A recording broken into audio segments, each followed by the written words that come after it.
This is our sibling loss panel. I do not know what I would do without the brothers and sisters, my chosen family that are on this panel today. You know, when you lose a sibling, you create other sibling relationships. And I have certainly done that with this group. They're phenomenal. They've all had the death of a brother or sister. And they've all gone on to have hope and to support others through their own journey. And we couldn't do it alone. We do it as a community.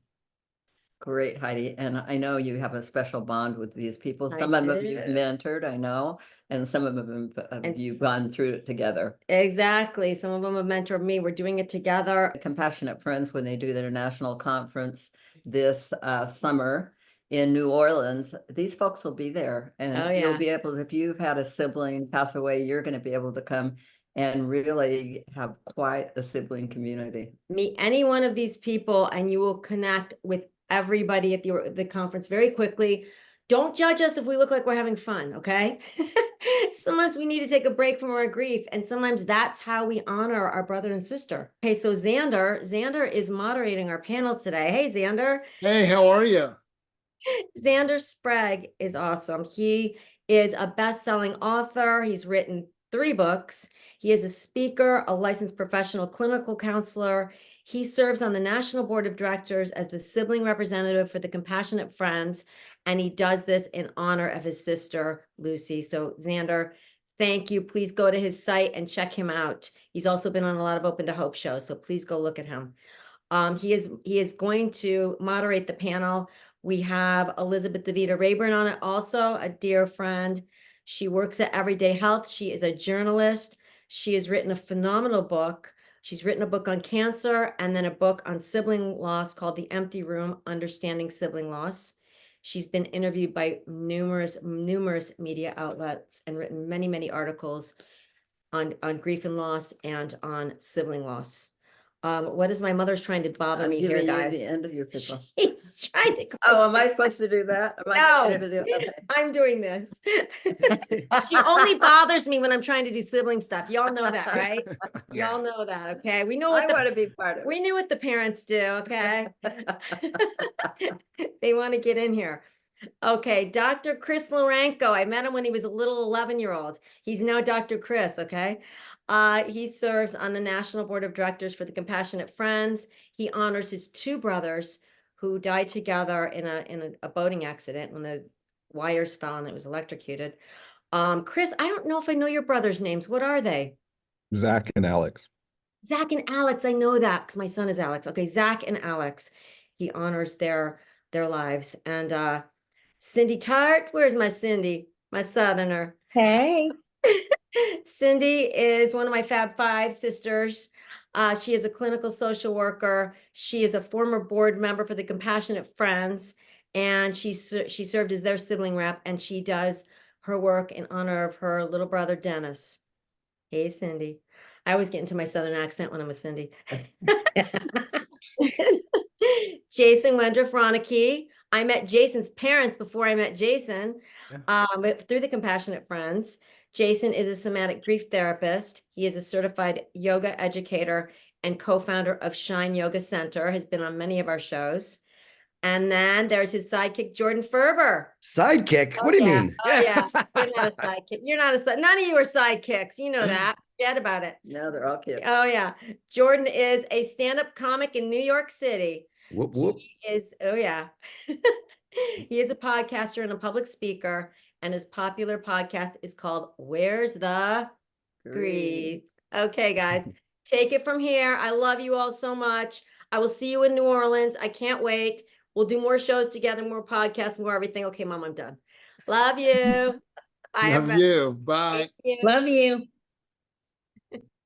Okay, everyone. So I got just a couple of questions. Let's try and keep our answers somewhat brief because we don't have a ton of time here. But what has been the most challenging part of your loss? And I'll start off with Jordan.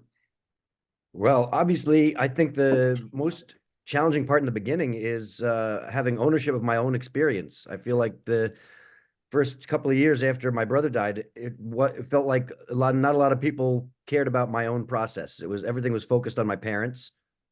It's always all about, you got to take care of your parents. You got to be strong for them.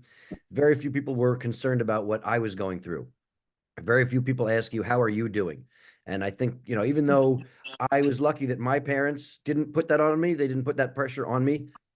Society puts that on you, and I feel like it's hard to get out from underneath that. It's hard to not believe that for yourself. So I feel like the hardest part for me was definitely giving myself permission to be able to do it the way that I do it, and give myself the grace to be able to take care of myself without worrying about whether or not I was doing it correctly. Because I didn't need, beating myself up for what my process was its own thing that I had to battle. Sure. Anyone else want to jump in with the answer on that one? Sure, Elizabeth. I mean, I would agree with Jordan that that's a huge aspect of this loss for most. I don't think I've talked to a sibling who hasn't said what he just said. Mhm. But trying to think of another piece of it, I think one thing I struggled with was figuring out what I had lost, because siblings are so intertwined with your identity that it's, one of my therapists once referred to it as the water the goldfish doesn't see. So it was, I had lost this massive piece of myself, but I couldn't even define what had been lost. So thinking about my relationship and what was missing. Sure. And for me, it was learning to take care of myself. Like, I didn't realize that I was even supposed to be dealing with this grief thing, because I got all of those messages of take care of your parents and be strong and all of that kind of stuff. And I was like, what about me? Like, what about my grief? How can I take care of myself first so that I could be available for my parents? I think it was very isolating, I think is the word that comes to mind for me. I had very little support from family, very little support from any friends, and I was very young at the time. So it's a very isolating experience to go through something like this. And I know one of the things that we talk about a lot at the national level is that people expect you to be over a loss after a couple of weeks. So that's kind of society's opinion of loss. So after, a few weeks, it's okay, everything's fine, move on. And I just felt very, very isolated. I would say that's the most challenging part. I would agree. And I would also agree too, that it's the, how's your parents? And Jordan does a great workshop on that, about how's your mother? The forgotten mourners, the label that we've kind of been given. That's the most difficult part to me, is I felt like just screaming, what about me? Yeah. And I would say I would just tack on to that since no one asked about me, I started off and began to think that my loss was somehow less significant than my parents. It's different, but it's no less significant. Okay, another question. What do you do in memory of your brother or sister that brings you happiness? I do a lot. We do a lot in my brother's name. My family started a foundation in my brother's memory. We have a full 2-year scholarship in his name at the Culinary Institute of America. He was a pastry chef, so we have a full 2-year scholarship in the pastry program up there. And we do a big fundraiser for it every year. This coming summer will be our 19th annual fundraiser. We've raised over $1 million over the past 18 years in support of this. And just found out recently that we're going to be naming the Learning Center at the Culinary Institute after Russell as well. So that's exciting. So we do a lot to be able to keep saying his name and keep sharing his story and keep telling people, about him and sharing his legacy. Always a big deal. For me, it was actually starting in 2019. We started, Cindy and I had a conversation about maybe starting an online Zoom for peer support for siblings. And I didn't realize how much that was going to build and grow over the course of the last 4 or 5 years. But, every week when I sit behind my computer and I write my weekly newsletter and update, and every week when I hop on the meetings and I get a chance to talk about my sister and help people manage the grief themselves, that is really what brings me happiness. And I think it's really inspired by my sister Lauren, who passed over 25 years ago. So that's what I do every week. Absolutely. And I think mine too is keeping the local Fayetteville area chapter here in North Carolina open. My parents were the ones that started that group back in 1987, and I'm now the chapter leader. So making sure that that stays open and it's a safe place that after almost 38 years, I can still go and say his name. Nobody thinks I'm crazy. I would second what everyone has already said. I do a lot of volunteer work in memory of my brothers, and that means a lot to me because that's the kind of thing that I would never have done otherwise. I'm not usually an emotional person. I'm a math person, so doing all of this work, talking about grief and losses takes me outside of my comfort zone. And that's something I would do outside of, that's something that I do in honor of my two brothers. And I do a lot of writing about sibling loss to try and bring awareness. But I also feel like just every day, the way I lead my life has a lot to do with my brother's example and the way he led his during his long illness, and just sort of approaching the world with curiosity and all of that is something I try to bring forward as a way to honor him and live my life better. So. And these are all great. I mean, everything's wonderful. I too, my family started a foundation, and what I like to say is it feels so much better to do great things in Lucy's memory than to just dwell on the fact that we lost her. So, as I like to say, it feels so much better to celebrate the rainbow that was her life and not just the dot that marked the end. Okay, this may be a tough one for us to answer, but what does your association with TCF mean to you? I'll be first to answer that one. You know, I jump on this one. My association with TCF means it saved my life and my family's life. That's what it means to me. It allowed my parents to understand that I was grieving too. Like Chris said, the volunteer work that I've done with TCF, it's my safe space. If I want to cry after 38 years, nobody thinks I'm crazy.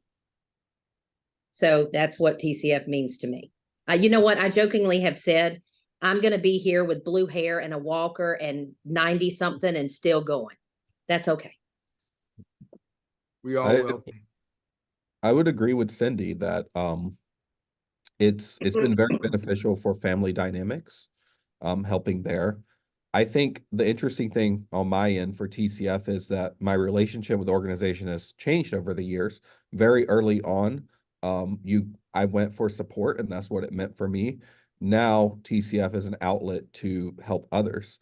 It was actually Heidi who called me and conned me into running for the board about 4 years ago. And now I'm the treasurer. So, I mean, it's a position I never saw myself in, but I think the relationship has changed over the years, where early on it was great for personal support and now is trying to help others. And thus both of those things are very meaningful to me. Mm-hmm.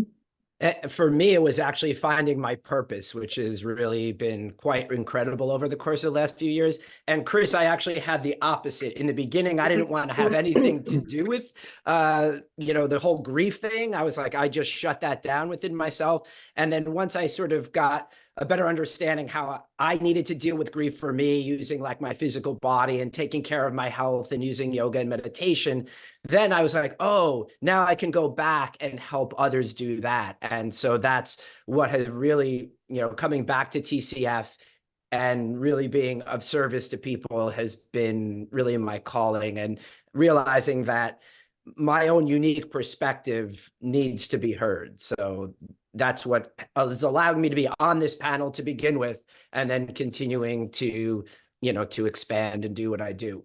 And for the TCF stands for the Compassionate Friends, if anyone doesn't understand the,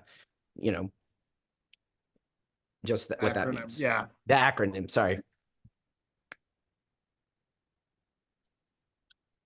I'll say, I sort of just reiterate again, a little bit of what other people have said. It was a game changer finding TCF. The funny thing is that I started going to TCF initially so that my parents would shut up about it. That was my feeling, is that it wasn't going to be helpful and we'd never have to speak about it again once I went. And now I run my local chapter and they don't come. So the irony Me is too. not lost on me. But I feel like, I've often said, there's no substitute for having a place where we can talk about this stuff with people who really get it. And I found TCF and having other people that were going through a similar thing way more helpful than going to a therapist that hadn't lost a sibling. Unfortunately, learning about this type of grief cannot be learned from a book in the same way that you can't really learn how to swim from a book. You got to get in the water. And too many of us were pushed directly into the deep end. And I'm lucky that I was surrounded by as many lifeguards as TCF has provided and pulled me out. So I'm lucky that I get to be in a long line of people who have helped keep that process and that program going. Absolutely. And I mean, I didn't actually discover TCF until I was 19 years into my loss. And I so wish I had discovered, the Compassionate Friends way before. But since I'm here, it was the family I never knew I needed. And I am so grateful and thankful that I have all my TCF sibs. Getting to hang out together is honestly indescribable. That time, I know so many of us look so forward to it, and then when we're in there, it's this oasis of understanding, support, learning, and then when you leave at the end of the conference, it's a horrible letdown. but now we have Zoom groups and we stay so connected, and I think that's wonderful. Yep. I see how it makes me so happy to see how the Compassionate Friends helps so many people, not just siblings but parents, and how transformative that is. And it's exciting, and I'm honored to be able to carry on from Cindy as a sibling rep and help expand the awareness for sibling survivors, because we just need more sibs at the conference. Yep. Agreed. Okay. What advice do you have for sibling survivors? Always a hard one. Yes, Chris. I have several. It's okay if I go first. I think that kind of the typical advice I give to people is find someone who you can talk to, who won't judge you. It can be very difficult to find that, but I mean, TCF is one venue where you can find something like that, finding a group of other people who have been through the same loss. And I feel like I have a group of people who I can call at 5 a.m. if I have to and get support. And that's extremely valuable. I also think that another piece of advice I often give out is, there's nothing wrong, especially early on in your grief, to still go and do things that you enjoy and to still kind of try to find a purpose for your own life. It can be very difficult, and it can make you feel very guilty to go and do things. And so I always advise, try to find something that makes you feel better. If it's watching TV, reading a book, playing video games, going for a drive, whatever it is, it's a great thing to do to kind of bring some comfort to yourself. So yeah, the main one that I go to is to try to find someone who you can talk to at any time. And then the only other thing I wanted to throw out there, and then I'll pass it off to everyone else, is this isn't directly for the siblings themselves, but for people around them. There's oftentimes a belief that we're not grieving because we might not actually show it. And just because, your child doesn't want to talk about their grief with you doesn't mean they're not talking about it with someone. It's been more than 20 years for me. I have never talked about my grief with my parents ever. It's just not something that I'm comfortable with doing, and that's totally fine. Great advice, Chris. Okay, sibling panel. I would echo that and just find your community. I was also someone who didn't find compassionate friends till much later, and my community comes just more so at this point from people I found through interviewing other people, and that completely changed my mindset and my ability to cope. So. For me, it's doing one thing, no matter how small, to take care of your body, because our brain gets completely rewired once we lost our sibling. And in order to take care of your body, you're actually taking care of your mental health as well. So making sure that you're doing something, like, I don't care how small it is, like eating a meal, going for a quick short walk, getting outside, moving your body in some way, something super simple. Don't make it too complicated, but just enough so that you can get some physical vitality, because that helps with your mental health as well. Mm-hmm.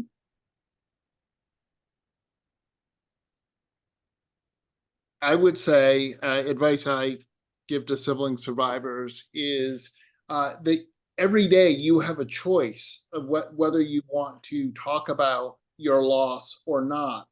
But just because today I choose not to talk about Lucy doesn't mean I never want to talk about her. It just means today is not a good day.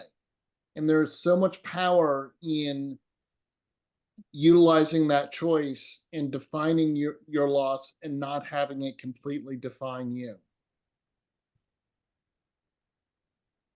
I agree with that, Xander, and echo what many others have said. And that would be definitely to take care of yourself. My advice to sibling survivors is take care of yourself, because many times over, we're reminded, take care of your parents. They lost their child. And my advice is take care of yourself. Find your tribe. My tribe consists of 4 other women who also lost brothers, and plus hundreds of other more people. But definitely those 4 women, I know, like Chris said, I could call them at 2 or 3 or 4 o'clock in the morning. It does not matter. I could probably call anybody on this panel at that time of the morning and they'd talk. But again, find your people, find your tribe that you're comfortable with in talking about your grief to. Like Chris said, sometimes you're not comfortable in talking to your parents, or like Jordan said earlier, not comfortable in talking to a therapist who's not a bereaved sibling. Find your people. Yep. Absolutely. And we have just I think about 3 more minutes, so we can, anything else anyone would like to say about sibling loss, community? Let me just hop in, because I know there were a couple of questions. So if anyone wants that access to the Zoom links, you can click my website that's in my thing, somaticgrieftherapy.com, and there's a button that says free peer support for siblings, and you can access it that way. And there's also another website called siblingisland.com. It takes you to the same place regardless. So yeah, and then you'll get my weekly updates every week. I would throw out there something that I think almost all of us on this panel would agree with, is that if you have someone, if you have a child who's experienced sibling loss and you tell them, hey, I want to take you to a grief conference, they're going to say absolutely not. So all of us, I think, were forced into coming to our first one, and now we all go way more than anyone who forced us to go. So it really is a good experience, if possible, to take your, if you have kids who are bereaved siblings, to have them come to an event like the Compassionate Friends National Conference, because they will get that peer support that they need. And it's not going to be all like doom and gloom. That's the one thing that like Heidi said, even before she introduced us, that we go to the conferences and we hang out together and we're able to really talk openly. We laugh and we, just have a good time with one another and talk about our siblings in a really positive way. Not always. It is challenging in some aspects, but there's always going to be some laughter. There's going to be some singing. There's going to be some happiness and joy mixed in with that. Yeah, Like Jason said, it's not all. Go ahead, Jordan. I always say at the conference that, the workshops are great and all the stuff that happens at the conference officially is great, but we get our best work done in the in-between times.